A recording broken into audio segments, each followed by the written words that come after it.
Хүнсний хангамж аюулгүй байдал үндэсний хөдөлгөөн Баян онгор аймагт.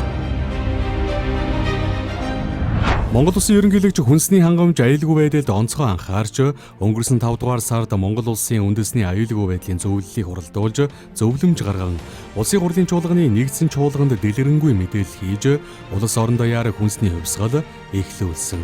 Энэ нь төрийн зүгээс хүнсний талаар баримтлах бодлогоо шинжилэн тодорхойлж хүнсний хангамж аюулгүй байдлын асуудлаар шийдэмгий алхмыг эхлүүлсэн түүхэн үйл явдал юм. Дэлхийд дахинд өрнөж буй нөхцөл байдал хүнсний бүтээгдэхүүний ханшийн өсөлт, хүнсний хомсдолч монголчууд биднийг хүнсний хувьсгал хийхийг шаардж байна. Энэ хүрээнд Баян онгор аймаг дэлхийн зах зээлд чиглэсэн хүнсний бүтээгдэхүүн үйлдвэрлэж, энэхүү түүхэн үйл ажиллагаанд хувь нэмрээ оруулахаа илэрхийллээ. Баян онгор аймаг дахь хүнсний хувьсгал арга хэмжээг нээж Монгол Улсын ерөнхийлөгч Ухнагийн хөрөлсөхийн мэндчилгээг ерөнхийлөгчийн эдийн засгийн бодлогын зөвлөх даваа далай уншиж танилцууллаа.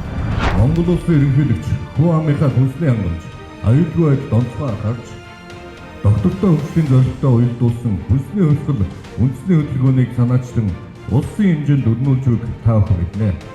Энэ хөдөлгөөн Хүү амынхаа хүнсний гол нэрийн бүтээгдэхүүний хэрэгцээг дотоодоос бүрэн хангах, улмаар бүс нутаг олон улсын зах зээлд экспортлох боломж нөхцөл бүрдүүлэх зорилготой байна.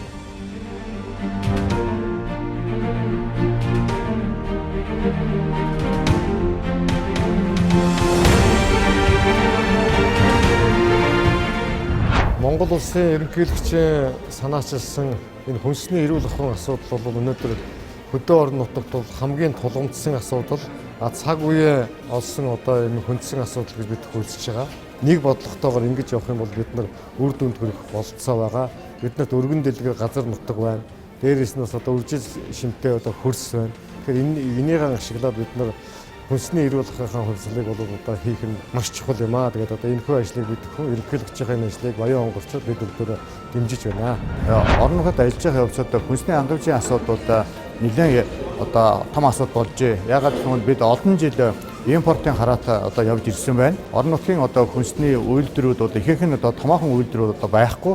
Ихэнх нь жижиг дунд бөөр үрхийн одоо бичил үйлдвэрлэгч нар маш олон болсон байна. Ийм ч учраас нутгийн удирдлагууд орон нутгийн хүнс үйлдвэрлэгчид нар маань энэ хүнсний хувьсгал идэвхжүүлэн оролцож энэ өөрсдөө хүнсний хангамжийг шийдээ, хоёрдугаар хүнсний хүртээмжээ бас шийдээ, гуравдугаар хүнсний хангамжийн аюулгүй байдлаа бас шийдээ гэдэг дээр нутаг орны удирдлагууд энэ цаашлын 5 жил хийх одоо ажлын төлөвлөгөөгөө танилцуулж одоо хамтран ажиллахаар болж байна.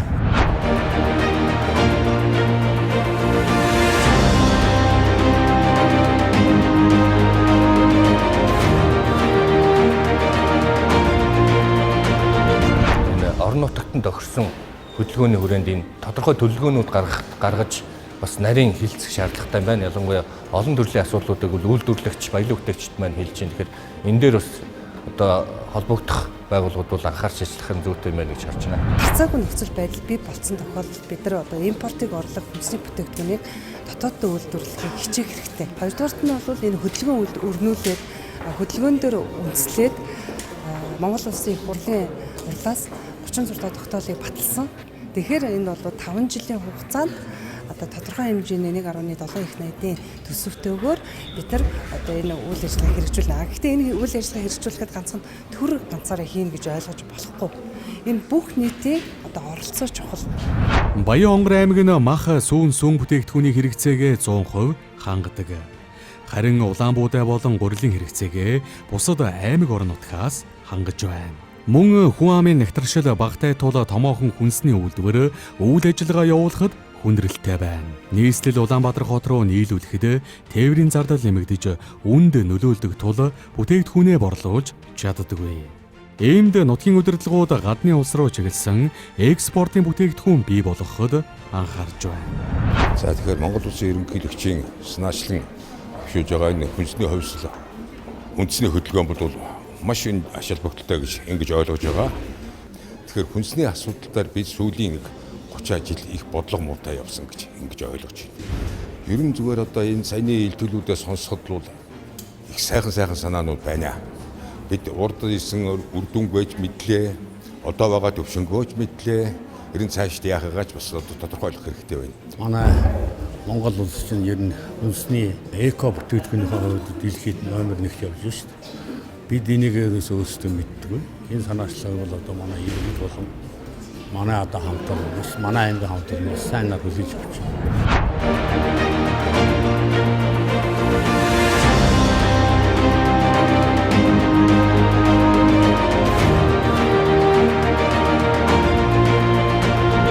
Үндэсний хувьс бол хамгийн их яг цаг үе болж оновчтой байдлаар зохион байгуулагдаж байна гэж үзэж байна. Манай аймгийн хувьд болохоор зэрэг газар тариалангийн чиглэлээр бол бас техник хэрэгсэл бас хүн хүчний дутагдал бол бас нэлээд үүсэж байгаа. Манай компани 2011 оноос эхлэн үйл ажиллагаа явуулж байна.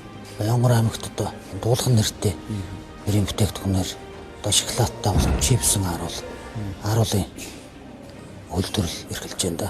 Энэ их маш үр дүнтэй хөдөлгөөн болж байна. Монгол орны яар хүнсний аюулгүй байдлын сайхан үйл ажиллагаа болж байна. Ерөнхийлөгчийн үйлдвэр үйлчилгээний бодлогын зөвлөх Даваа Баяр, ерөнхийлөгчийн эдийн засгийн бодлогын зөвлөх Даваа Далайнаар Баянгар аймгийн хүнсний үйлдвэрүүдтэй танилцлаа. Эх орондоо энэ хүү хүнсний хувьсгалыг гардан хийх Эгэл Баатрууд бол хүнс үйлдвэрлэгч, баялаг бүтээгчид юм.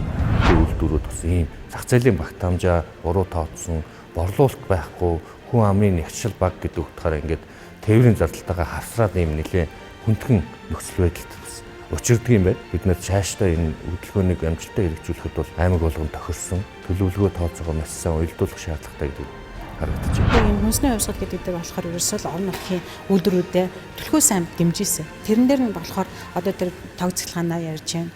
Эдийн засгийн хувьд ч гэсэн. Тэгээд ер нь хүнсний аюулгүй байдал гэдэг талаас нь болохоор бүтээгдэхүүнүүдээ гаргах гэсэн гэж бодож байна. Манай үйлдвэр бол ямар нэгэн зээл тусламж байхгүй.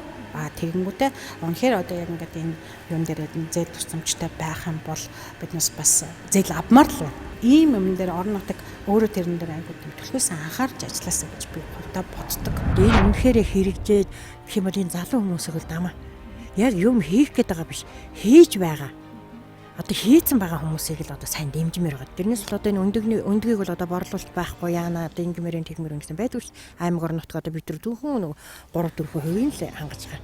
Тэгээд бусны л дандаа энэ гот мотоос зөөгдөж ирж байгаа юм. Энд чи одоо ингэ сайн ярих юм бол хүнсний аюулгүй байдал гэдэг шиг энэ өндөг бол бас хэмзэг тийм одоо хүнсний хэрэгтэй юм байгаа шүү дээ. Ангинису боловсруулах үйлдвэр маань бол үндсэндээ Баянгар аймгийн гол одоо стратегийн үйлдвэрлэл болж хөгжөхөөр бид нар тооцоол юм хийсэн байгаа.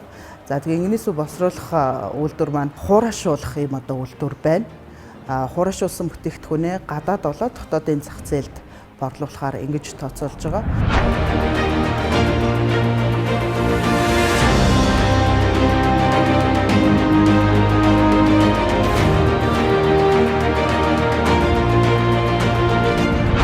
Биднэрт одоо тулгамж байгаа гол асуудал маань үйлдвэрлэлийг цааш нь явуулахын тулд бид нэр шинэ тоног төхөөрөм, шинэ технологиг л хамгийн ихэд хүсэж байгаа. Одоо бид нэр цаг үеийг нийлүүлж алхахгүй бол бид бүгд бас энэ орчин цагаасаа бас жоохон гоцорж явна л гэж одоо миний хувьд харж байна да.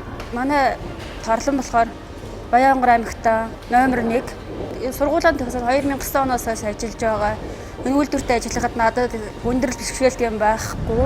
Одоо манайх бол хүнсний үйлдвэрийг одоо орон нутгтай бол 100% хангадаг. Ер нь бүрэн автомат тоног төхөөрөмж дээр голдоо ажилладаг.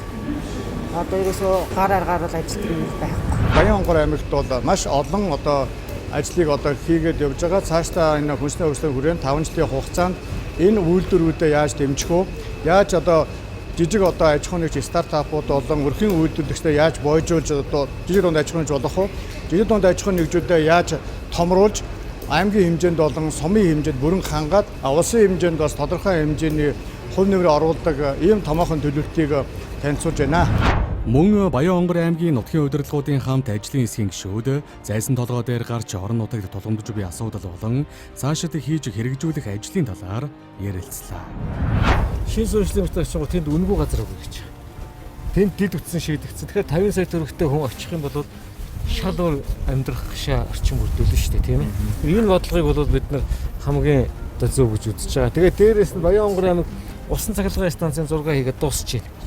Одоо энэ 2023 оны 3 дугаар сард дуусах баг.